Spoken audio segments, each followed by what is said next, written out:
Jika kalbunya sedang tawadhu, dia pasti rukuk.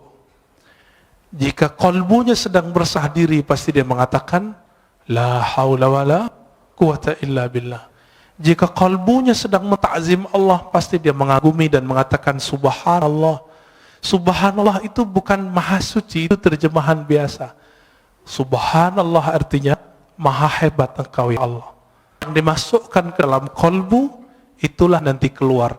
Karena air yang dimasukkan ke dalam kendi, dalam gelas, jika putih keluarnya putih, jika hitam keluarnya hitam. Jika yang dimasukkan asma'ul husna, maka keluarnya adalah akhlak yang hasanah. Makanya orang-orang yang beriman ini kalbunya lapang, hidupnya tenang, pikirannya Masya Allah, ya, nggak ada kepanikan di kalbunya.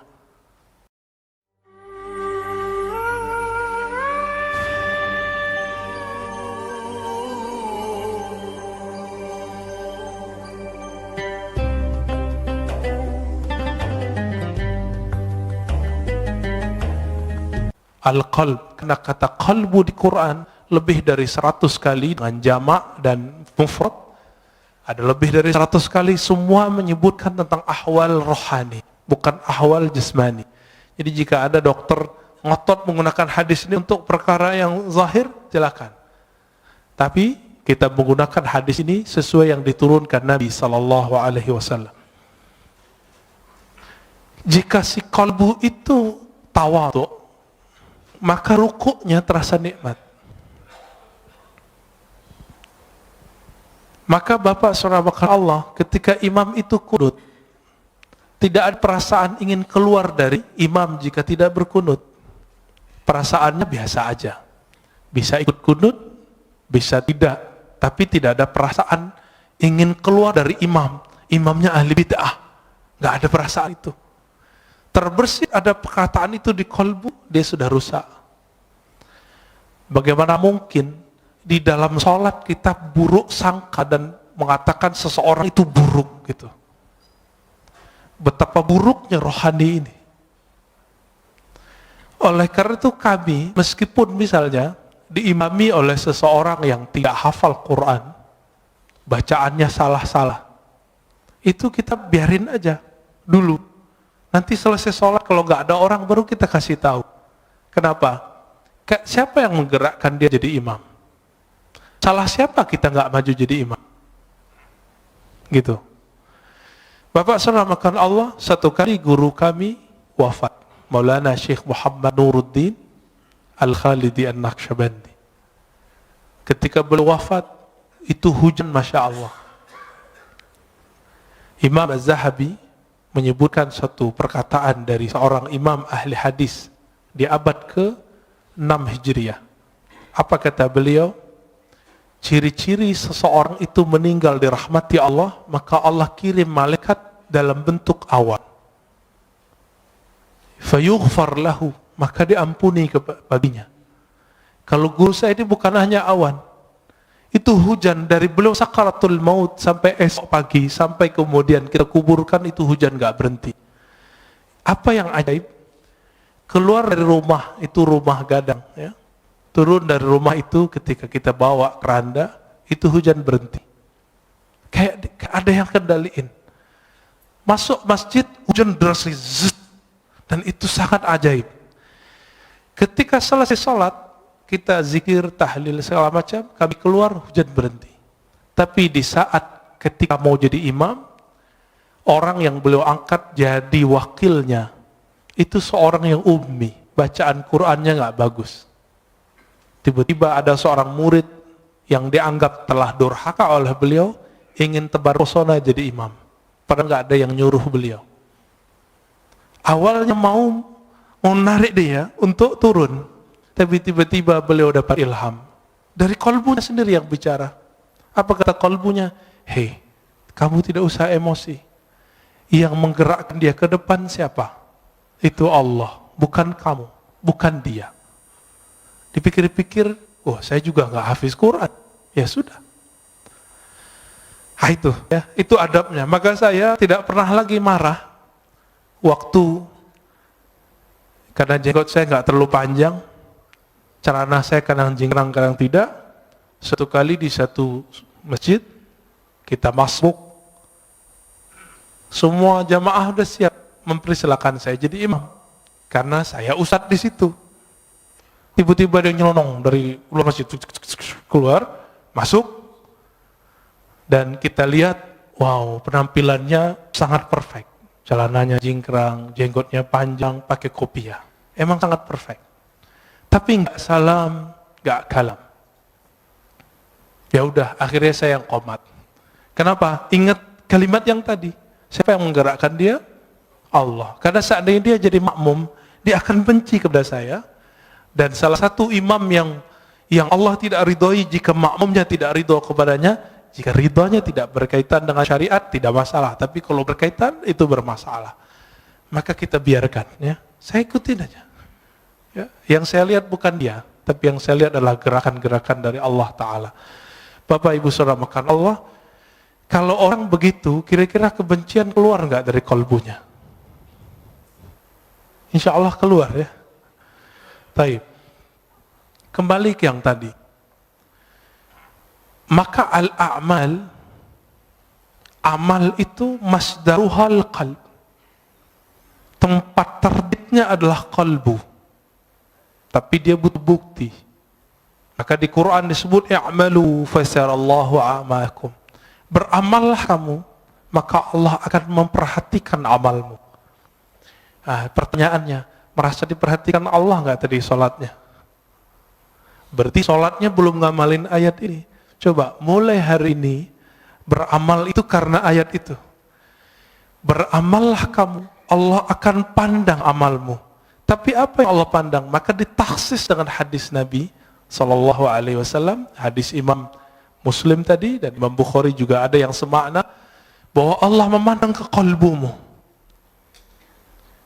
Jadi yang dipandang itu bukan rukuknya, tapi ini yang disebut ahwal dalam ruku. Mesti ruku. Yang dipandang bukan sujudnya, sehingga jidat kita mulai sakit ketika sujud lama. Bapak kalau buka kopiahnya mungkin ada hitamnya. Bukan itu yang Allah lihat. Betul, beruntung kalau yang punya itu. Nanti malaikat maut pun mikir-mikir mau cabut, wah ini ahli tahajud ini kayaknya ya. Tapi bukan itu yang kita kejar. Kau bisa sembunyiin itu. Kenapa? Karena yang disebut simahum fi wujuhim min atharis sujud, itu artinya efek sujudnya itu terlihat di wajahnya. Apa efek sujud? Ketika orang sujud, dia lebih merendahkan wajahnya, otaknya yang doktor, otaknya insinyur, otaknya yang sarjana, otaknya yang hafiz, otaknya yang pinter itu, dia taruh di mana? Di bawah bokongnya, di bawah tempat keluar najis semua. Maka orang-orang ini dihina orang tidak akan marah. Kenapa? Dia sendiri telah menghinakan dirinya di hadapan Allah Ta'ala. Bukankah kita, Bapak soft nomor 2, bukankah dibelakangi oleh orang yang soft depan? Itu kita sudah biasa menghina diri. Tapi kenapa kemudian jika disinggung orang sedikit ngamuk? Ini yang tidak wajar di kalbu. Berarti belum salah. Kalbunya belum saleh. Dalam kalimat ini dikatakan, jadi keadaan fisik itu selalu menerjemahkan keadaan kalbu. Jika kalbunya sedang tawadu, dia pasti uku. Jika kalbunya sedang bersah diri, pasti dia mengatakan la haula wala quwata illa billah.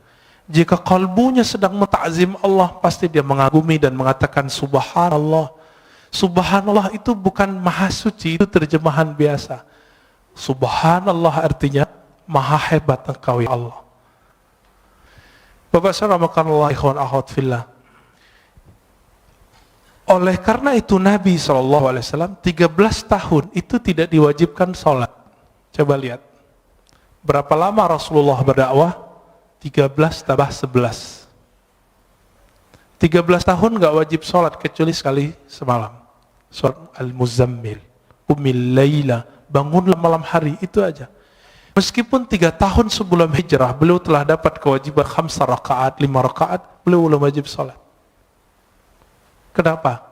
Karena Nabi yashtaghil bi amril qalb.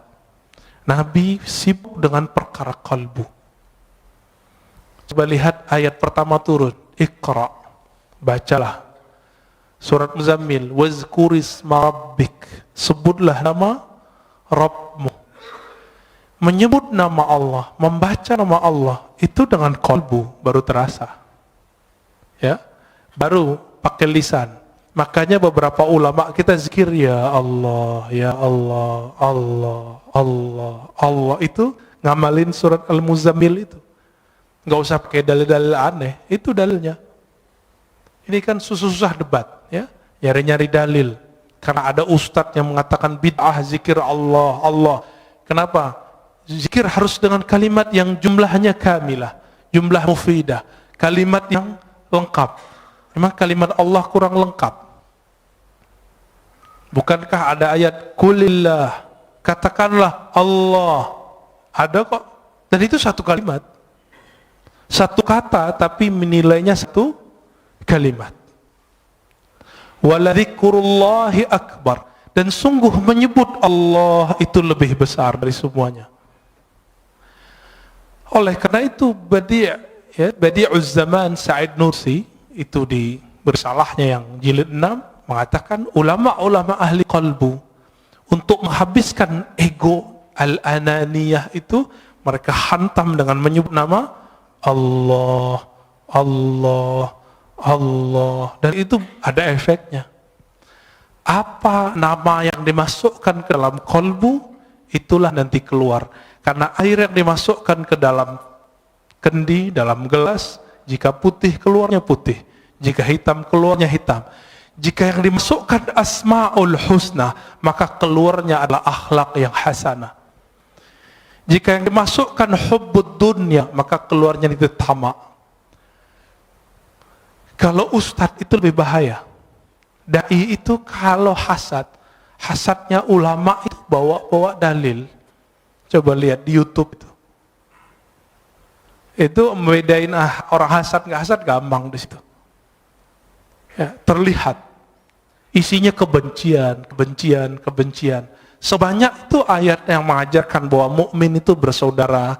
Ayo cari titik temu. Tapi dia mencari perbedaan. Kita susah-susah untuk mengislah orang, dia bermujahadah, berjuang untuk memecah orang. Kawan kita ada di Meranti sana, namanya Ustadz Fauzi kalau nggak salah. Itu masuk ke suku Akit, suku asli pribumi, untuk mengislamkan orang sana. Tiba-tiba masuk satu kelompok kawan ini untuk nyalahin semua. Akhirnya gagal lagi dakwahnya. Tapi kemudian beliau terus, yaitu diangkremin terus kayak ayam. Mereka kan datang cuma sekali, ini datang terus. Bahkan tinggal di situ. Itulah khuruj fisabilillah selama-lamanya di situ. Ya nggak butuh lagi khuruj 3 hari itu. Nggak butuh lagi khuruj 40 hari. Kenapa? Satu nafasnya telah khuruj. Satu nafasnya telah jihad fisabilillah. Siapa yang berani, Pak, meninggalkan tengah kota, pergi ke pelosok, tinggal di situ? Ya, saya pun nggak kuat. Ya, semoga Allah jaga dai-dai kita di pelosok, di perbatasan. Amin ya rabbal alamin.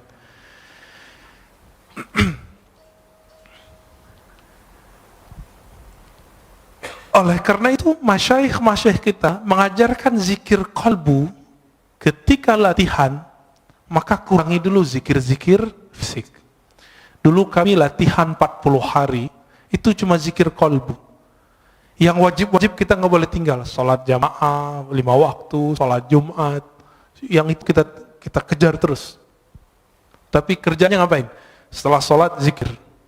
Setelah zikir, zikir. Setelah zikir, zikir. Setelah zikir, zikir. Sampai tidur pun zikir. 40 hari, 40 malam. Kami kurangi makan, kurangi tidur, kurangi macam-macam kata-kata orang sekitar. Ngapain itu? Itikaf kan 10 hari doang kok 40 hari. Dia lupa, Nabi Yunus itu itikafnya di dalam perut ikan berapa hari? 40 hari. Nabi Musa di Tur Sina 40 hari. Nabi Muhammad SAW di Goa Hira juga 40 hari, dan itu rutin terus. Jadi kalau ingin mewarisi rohani Rasulullah SAW, minimal apa yang telah beliau fikskan, 10 hari. Bisa nggak ninggalkan dunia? 10 hari sebelum betul-betul kita meninggalkannya. 10 hari nanti bisa nggak Pak? Tapi handphonenya off. Tidurnya dikurangi, makannya dikurangi, maka harus ada tim gizi ketika orang itikaf. Di sini ada dokter, ada ahli gizi. Silakan Pak ngobrol nanti. Kurangi makan daging, boleh makan daging. Tapi kalau cuma itikaf makan daging, syahwatnya besar, nggak bisa ngapa-ngapain. Maka disebutkan taklilut ta'am, mengurangi makan, termasuk memilih makan yang ringan-ringan. Maka kami 40 hari itu, sampai hari ke-20 vegetarian. Hari ke-21 baru makan daging. Karena ngobrol dengan dokter. Kata dokter, sel-sel itu kalau nggak dapat daging selama 20 hari, maka dia akan makan yang ada di tubuh. Padahal itu udah tertulis oleh Maulana Khalid Al-Baghdadi dalam kitabnya. Beliau bukan dokter, tahu dari mana coba? Tapi dapat ilham. Maka ilham qalbu, jika dipertemukan dengan kajian-kajian ilmiah, ketemu. Karena ilmu itu dari Allah Ta'ala. Ilmu dari Allah. Allah yang disebut Al-Alim, sumber semua ilmu. Jika dipertemukan ilmunya orang belajar grammar dengan orang belajar manhaj qalbu sama. Yang mempertemukan namanya Imam Al-Qushairi. Punya kitab judulnya Nahwul Qulub, Nahwul Qalb. Grammar qalbu. Ada Pak kitabnya. Ya, kawan kita sudah buat disertasi S3 untuk itu. Tapi semoga dia juga mengamalkannya ya. Jika di kolbu itu muncul kezuhudan, sekarang kita langsung masuk. Jika muncul kezuhudan, maka orang itu nanti akan suka puasa. Jadi puasa itu efek warid yang datang ke kolbu. Apa arti warid? Anugerah rohani datang ke kolbu. Zuhud itu nikmat yang lebih besar dari dunia dan seisinya. Orang kalau sudah masuk zuhud ke kolbunya, hidupnya kenyang. Nggak ada keluh kesah, kebahagiaan itu ada meskipun dunia tidak di tangannya. Tapi orang-orang zuhud bukan berarti dia orang miskin. Banyak orang miskin cinta dunia. Tiap hari mikirin gimana makan. Berarti dia belum zuhud. Jadi rugi 2 kali, udah miskin gak zuhud. Orang kaya itu paling bisa zuhud karena dunia sudah di tangan. Tapi kalau kolbunya tidak dapat zikir kolbu, jadi kolbu itu punya zikir. Zikir lidah la ilaha illallah, subhanallah. Zikir kolbu Allah, hu, hay, qayyum. Asma'ul husna itu zikir kolbu. Dan ini harus diambil dari ahlinya. Sebagaimana kalau kolbu kita sakit, kalau badan kita sakit, kita datang ke dokter. Dan masalah kita semua apa? Masalah kita cuma satu, kita nggak adil dengan kolbu. Giliran sakit badan, ya repot kemana-mana. Ini virus corona aja udah rame kemana-mana ya. Tapi kalau ada virus kolbu, nggak rame. Udah berapa tahun nggak khusyuk. Beberapa tahun tidak menikmati baca Quran. Kok nggak datang-datang ke ahli kolbu? Waras nggak sih? Itu adil nggak? Ini yang disebut innallaha yuhibbul muqsitin. Maka Allah sebut orang-orang yang berilmu yang adil itu qaimam bil qist. Orang-orang yang berilmu itu dia betul-betul adil terhadap dirinya.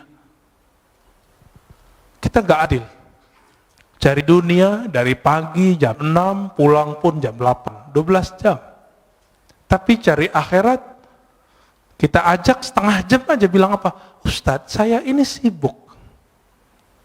Ada seorang ibu-ibu minta diajarkan zikir, kita ajarkan zikir. Terus bilang, Ustadz, nggak ada zikir yang ringan, saya ini sibuk. Saya tanya, ibu umur berapa? 70.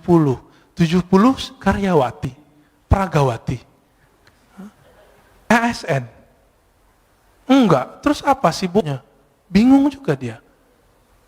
Berarti selama ini kita ini sok sibuk. Dan semua orang mengundur amalnya sampai dia udah tua. Berarti warid belum datang ke kolbunya. Dia memulai amal selama ini selalu dari zahir, belum dari kolbu. Maka Imam Bahauddin Syah Naqsyaband mengatakan apa? Ketika orang sibuk dengan perkara zahir, maka kajian zikir pertama kami adalah zikir kolbu.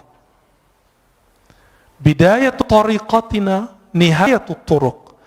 Awal dari cara zikir kami adalah akhir dari semua zikir yang dipelajari oleh orang-orang di luar. Itu manhaj beliau. Jadi orang kalau sudah sibuk zikir salat baru zikir kolbu. Kalau beliau enggak, kolbu dulu. Kenapa? Ala wahyal qalb.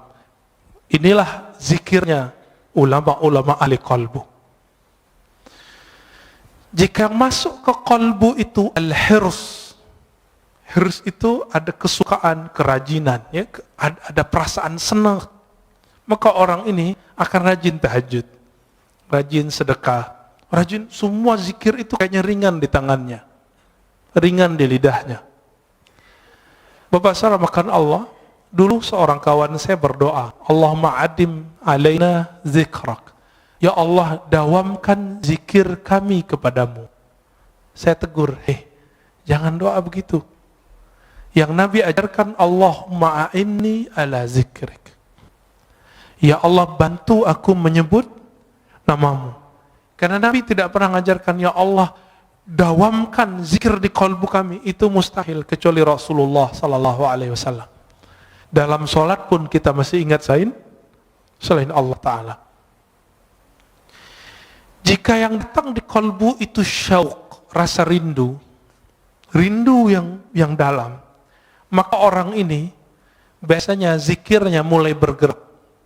Nah, zikir ini yang jarang datang ke kita.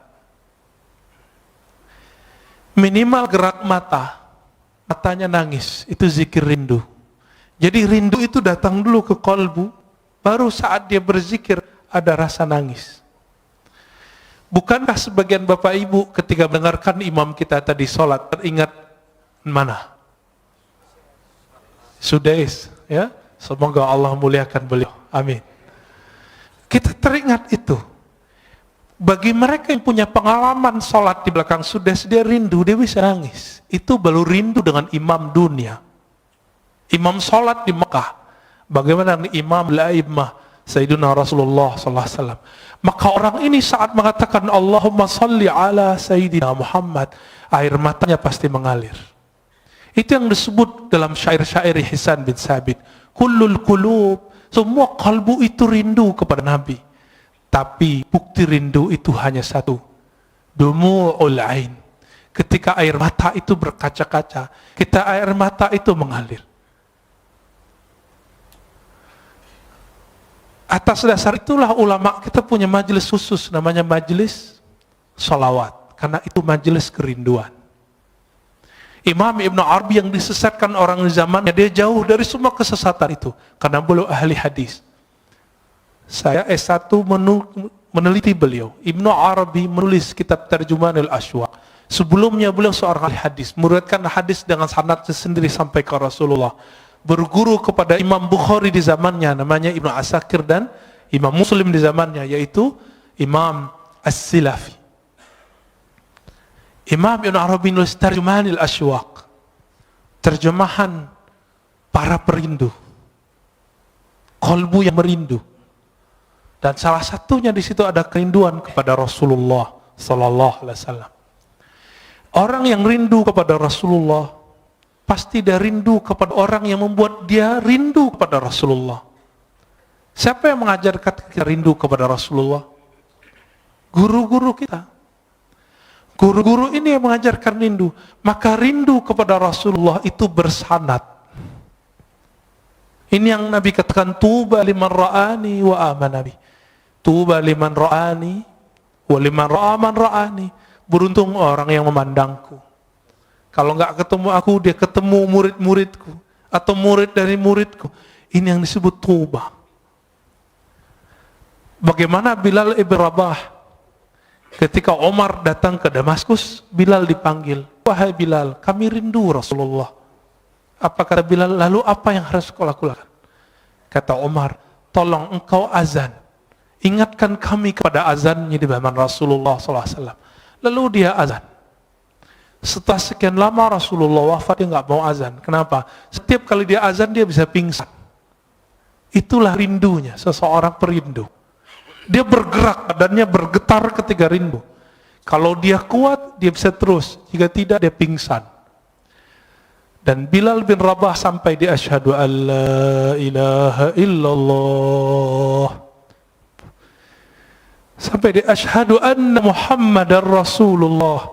Ketika sampai di bagian itu, dia tidak sanggup lagi menahan tangisnya. Dia berhenti, tersenduh-senduh, baru dia lanjutkan. Bahkan di riwayat lain beliau pingsan. Itulah para perindu.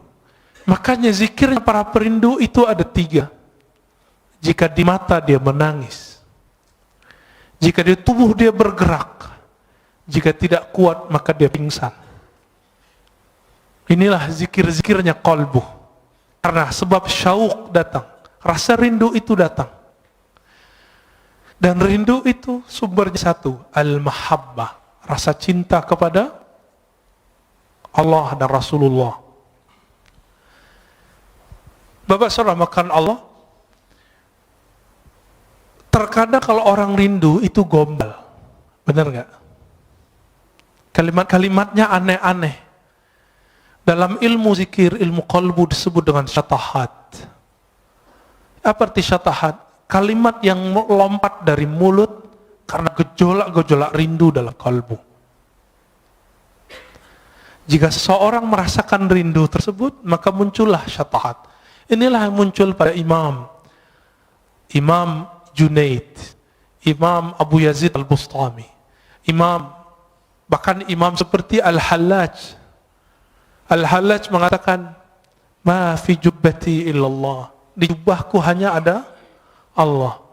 Dia tidak dihukum karena dia ngomong itu, tapi dia ketika mengatakan haji itu cukup di rumah, tapi itu ternyata bukan perkataan dia. Jadi dulu karena buku tidak ada copyrightnya, setelah itu bukunya tentang asrar haji disalin oleh orang tertentu, lalu ditambahkan di situ, haji tidak perlu ke Mekah, cukup di rumah. Ketika dihakimi, dibawa ke pengadilan, Al-Hallaj ditanya, ya Hallaj, haza kitabuk, hei Hallaj, ini kitabmu? Hallaj mengatakan, oh itu judul kitabku, tapi dia tidak tahu isinya. Langsung hakimnya mengatakan, taib, kamu zindik, kamu fasik, langsung divonis esok hari, dipenggal. Al-Hallaj wafat tahun 309 Hijriah. Kata Imam Al-Ghazali, seandainya aku jadi qadhinya, jadi hakimnya, tentu aku tidak akan menghukumi gantung baginya. Itu kata Imam Ghazali. Tapi ya sudah, ya. Tilka ummatun qad khalat laha, ya, ma kasabat. Kita lanjut. Sampai jam berapa? Masya Allah. Nanti sholat syuruknya diundur, ya. Ngaji lebih afdal daripada sholat. Imam Ibnu Majah meriwayatkan dari Nabi SAW bahwa mempelajari satu bab ilmu lebih afdal dari sholat 100 rakaat. Ya. Baik. Jika yang muncul di qalbu itu al-khauf, dia juga nangis. Apa arti khauf? Rasa takut. Tapi bedanya, al-khauf ini beda dengan syauq. Jika syauq bikin orang bergetar, tapi kalau khauf tidak, bikin orang diam. Ada lagi raja. Raja itu harap. Jika orang berharap, Allah menerimanya. Bapak saudara makan Allah, kita ini semua punya dosa, benar nggak? Mulai dari ujung rambut sampai ujung kaki. Tapi apakah dengan dosa itu kita berhenti beramal? Enggak. Masih ingat Salahuddin Al-Ayyubi? Salahuddin Al-Ayyubi, seorang pejuang hebat, raja di zamannya, sultan, itu pernah meminum khamar. Kata Imam Zahabi dan Siyar A'lamin Nubala, kana yashrabul khamr. Dulu Salahuddin ini enggak solah, enggak bagus. Ngapain dia? Namanya kan Ayub atau Yusuf ya. Salahuddin ini dulu suka minum khamar. Orang kalau minum khamar pasti zina. Orang zina ya lanjut judi semuanya lengkap. Nakalnya bukan main. Maka jangan kalau ada anak muda hari ini malam-malam kita lewat, dia minum khamar, dia jahat, jangan benci dulu. Siapa tahu nanti dia jadi mujahid fi sabilillah. Jangan benci dulu. Ya. Tadi kita pas lagi nyetir, tiba-tiba ada yang ya anak orang pakai motor truk-truk, ya, suka-suka dia. Saya mikir jangan-jangan ini Salahuddin. Menghibur diri. Biar husnuzan, biar gak benci, siapa tahu. Kita punya sahabat, dulu peminum, suka narkobaan, sekarang Masya Allah, amal zikir, banyak. Bahkan ada yang sudah menjadi ustadz, banyak ya. Jadi jangan hukumi orang dengan waktu dia bermaksiat. Siapa tahu itu maksiat terakhirnya. Jangan pernah sucikan orang dengan amalnya. Siapa tahu itu amal soleh terakhirnya. Besok dia maksiat terus. Tapi semoga itu tidak terjadi. Maka Bapak Saudara makan Allah, jika di Quran lebih dari 100 kali Allah membicarakan kolbu, kenapa ajaran-ajaran kolbu tidak dominan dalam kajian-kajian kita? Yang dominan apa? Kajian fikih, sunnah, bid'ah. Ingin mempergi kolbu, tapi yang terjadi keras kolbu. Ini coba aja. Kita bertahun-tahun ngaji sunnah bid'ah. Apa yang terjadi? Kolbu keras. Keras bukan main. Karena Rasulullah awal ngajar orang bukan ngajar sunnah bid'ah. Yang pertama diajar oleh Rasulullah apa? Kolbu. Jadi kalau ada orang sibuk dengan sunnah bid'ah, dia salah berguru. Tapi kalau sudah selesai belajar kolbu, baru belajar itu. Jadi saya berbeda sedikit dengan banyak orang. Orang mengira belajar tasawuf itu setelah belajar fikih. Enggak. Bagi saya belajar tasawuf dulu, belajar fikih. Baru belajar akidah lebih awal ya. Akidah, tasawuf, fikih. Kalau enggak yang terjadi nanti debat. Suatu kali Imam Fakhruddin Ar-Razi, pengarang kitab Mafatihul Ghaib, datang ke seorang ahli qalbu. Lalu ahli qalbu itu menyindir Fakhruddin yang punya tafsir sepanjang tangan saya ini. Namanya Mafatihul Ghaib. Dia mentafsir Bismillahirrahmanirrahim 1 jilid. Ini di sini ayat sudah berapa turun di sini, ya. Tapi beliau mentafsir Bismillah 1 jilid. Sampai sekarang kawan saya ngaji Bismillahirrahmanirrahim 7 tahun belum selesai. 7 tahun Mbak belum selesai. Ngaji alif aja lama sekali ngajinya. Sampai betul-betul dikenal. Kenapa Bismillah itu kok diulang-ulang di Quran? Ternyata itulah awal yang ditulis di Lauh Mahfuz. Ketika Allah pertama ciptakan Lauh Mahfuz, apa kata Allah? Uktub. Faqala ma aktub. Qala uktub Bismillahirrahmanirrahim. Hadis sahih Imam Tirmizi. Jadi Allah ciptakan Lauh Mahfuz. Apa arti lauh? Lauh itu seperti kumpulan data. Semua data ada di situ. Data semua dunia dan akhirat. Apa kata Allah? Hai Lauh Mahfuz, tulislah. Lalu dia bertanya, apa yang kami tulis ya Allah? Uktub Bismillahirrahmanirrahim. Maka mengkaji Bismillahirrahmanirrahim, mengkaji semua makhluk. Selesai Pak semua. Rahman itu semua makhluk. Rahim khusus wali-wali Allah. Kekasih-kekasih Allah. Nanti lain waktu cari gurunya ya. Ada yang pakar ilmu ini. Tapi tidak boleh dikaji terlalu luas. Imam Fakhruddin Ar-Razi kemudian bertanya, ketika disindir, tafsirmu itu belum apa-apa. Dia kaget. Terus tafsir yang bagus gimana? Dia tafsirlah 1 ayat. Fakhruddin Ar-Razi bengongnya bukan main, lama dia berpikir, loh kok dia tahu makna itu ya? Kok saya udah baca buku, mungkin ratusan ribu lembar dia baca buku, kok nggak paham itu? Akhirnya ditanya, wahai Tuan Guru, apa cara engkau memahami kitab Allah dengan rahasia-rahasia tadi? Apa jawaban sang imam? Wahai Fakhruddin Ar-Razi, utruk ri'asah wazhad. anid dunya. Tinggalkanlah riasah, kepemimpinan, baik jabatan-jabatan keulamaan, tinggalkan itu dan zuhudlah dari semuanya. Tapi apa kata beliau? Oh, kalau itu saya tidak sanggup. Ya sudahlah. Maka tidak turun ilmu itu kepada beliau. Turun ke siapa? Turun ke orang setelahnya. Imam Ibnu Athaillah, inilah kitabnya. Ya, turun lagi ke orang setelah Ibnu Athaillah, namanya Ibnu Ajibah, ya. Ada tafsir qalbu. Semoga nanti ada ahli tafsir yang mengkaji tafsir itu. Amin ya rabbal alamin, ya. Selama ini kita lihat tafsir-tafsir itu banyakkan hafalan. Ayat ini dijelaskan, ayat ini itu biasa. Itu namanya ilmu munasabat. Ilmu mencocokkan satu ayat dengan ayat yang lain. Kalau cocok, kalau nggak cocok gimana? Karena ilmu cocok logi hari ini betul-betul sangat dahsyat, maka banyaklah ustadz cocok logi. Padahal yang cocok itu adalah ilmu qalbu. Karena Quran itu dia untuk qalbu. Allah itu ketika mengatakan, ya ayyuhallazina amanu, hai orang-orang beriman, iman di mana naruhnya? Di qalbu atau di badan? Di qalbu. Maka Allah sedang berbicara ke qalbu. Lain ketika Allah mengatakan ya ayuhan nas, hai manusia. Ya. Betul qalbu juga, tapi qalbunya belum beriman, maka dipanggil ya ayuhan nas.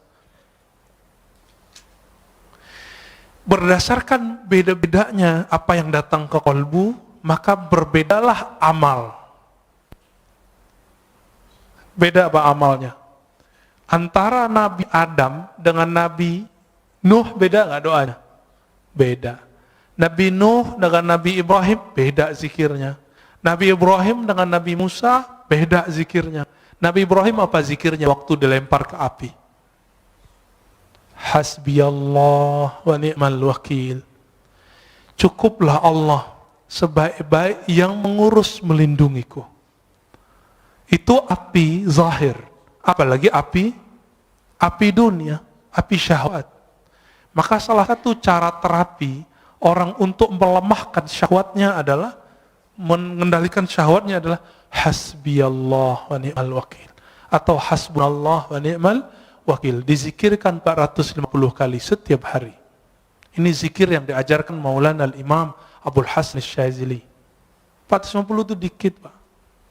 Orang bisa handphonean, smartphone, bisa Instagram, setengah jam kok. Baca hasbunallah wa ni'mal wakil itu paling 15 menit beres. Itu qalbu udah kenyang itu. Ini yang diwariskan para nabi. Siapa yang zikir hasbunallah wa ni'mal wakil, dia akan menjadi pewaris Nabi Ibrahim. Siapa yang zikir la ilaha illa anta subhanaka inni kuntu minaz zalimin, dia telah mewarisi rohani Nabi Yunus. Kenapa Nabi mengatakan al-ulama warasatul anbiya? Setiap ulama itu dia mewarisi rohani para nabi. Nabi tidak doktor. Nabi tidak baca kitab. Nabi baca yang di kolbunya. Maka orang yang mewarisi kenabian itu mewarisi kolbu Nabi sallallahu alaihi wasallam. Maka jangan andalkan gelar-gelar kita. Udah lewatin semua itu. Tanya ke dalam kolbu, aku mewarisi Nabi siapa? Dan orang yang disebut kutubul awliya, wali paling poros, yang keberkahan bumi itu karena doa-doanya. Jika Imam Ibrahim bin Adham mengatakan, ya ashabal hadis, wahai ahli hadis, tolong doakan kami. Bikum tudfa'anna al-masaib. Karena kalian musibah-musibah Allah jauhkan dari kampung kami. Oleh karena itu para imam kita sebagian disebut oleh Imam Zahabi mengatakan aqrabut turuq ilallah al-hadis, talabul hadis. Salah satu jalan pintas menuju Allah adalah belajar hadis. Karena Allah belajar hadis nyebut sanad dari fulan, dari fulan, dari fulan, dari Nabi, dari Jibril, dari Allah Ta'ala. Itulah sanad Quran, sanad hadis qudsi, sanad hadis Nabi sallallahu alaihi wasallam. Imam Ahmad mengatakan al-qurbu ila Rasulillah qurbun ilallah. Orang yang punya silsilahnya dekat ke Nabi, dia telah dekat kepada Allah Ta'ala. Maka Bapak Saudara, karena Allah, karena ahwal qalbu itu beragam yang datang, Maka di antara ulama itu ada yang ahli ibadah. Kenapa? Yang muncul di kolbunya hirs, doyan ibadah. Nah, ini yang terjadi pada kawan-kawan saya yang senang khuruj, ya, senang wiridan. Jangan salahkan dia. Tegur saja dia kalau kelebihan. Ya, mungkin dia beramal tidak dengan ilmunya. Dilupa kalau punya anak istrinya. Ya, tegur aja baik-baik, kasih nasihat. Jangan depan orang. Ketika yang masuk ke kolbu itu asyauq, maka orangnya akan suka berdendang, bersyair, bersolawat. Maka muncullah dalam peradaban Islam Barzanji. Muncullah syair-syair Imam Ibn al-Farid. Ya, muncul semua itu. Maka syair-syair di Jawa muncul apa namanya macapat ya. Yang mau copot ya. Itu yang dari Sunan Kalijaga. Itu wali Allah besar, Pak. Beliau berguru kepada ulama keturunan Samarkand. Syekh Mahudum bin Ibrahim yang kita sebut dengan Sunan Bonang. Saya ziarah ke kuburan beliau yang di Bawean. Itu yang asli, Pak, di situ insya Allah. Yang di Tuban itu mungkin petilasannya, wallahu alam. Ya. Kalau orang pakai kolbu, dia tahu itu. Ya. Kawan saya tanya, kok aku sering ziarah ke Tuban, kok nggak ada efek apa-apa ya? Biasanya kalau assalamualaikum tuh ada rasanya. Oh, dia lagi nggak di tempat gitu. Akhirnya saya doa, ya Allah tunjukin saya di mana aslinya. Ternyata setelah itu diundang oleh salah satu guru kita, Buya Abdul Halim, ya, yang punya istri di sana. Udah ke sana, Pak? Udah ke sana, Pak, ya. Ya. Datang ke sana itu dahsyat sekali. Tapi jangan lupa ziarah, karena di sana manisnya dari situ. Sampai di sana ternyata Buya Abdul Halim belum pernah ziarah. Saya tanya, Buya, anterin saya ya. Di sini ada 2. Bukan yang di tepi pantai, yang di hutan. Saya bilang gitu. Akhirnya kita ke hutan. Enggak hutan-hutan amat kok, Pak. Hutannya kecil kok ya. Masuk dan itu terasa nikmat, terasa ada kontak batin. Karena jangankan para wali, para syuhada pun mereka tidak mati. Wala taqulu liman yuqtalu fi sabilillahi amwat. Dan itu hanya dirasakan oleh ahli qalbu. Cinta itu hanya dirasakan oleh orang yang cinta. Sebenarnya benci dirasakan oleh orang-orang yang hasad. Maka kebeningan qalbu akan bisa merasakan ahli-ahli qalbu. Coba rasain, Pak. Guru kami berpesan makna hadis, zurul kubur fa innaha tuzakkirul maut.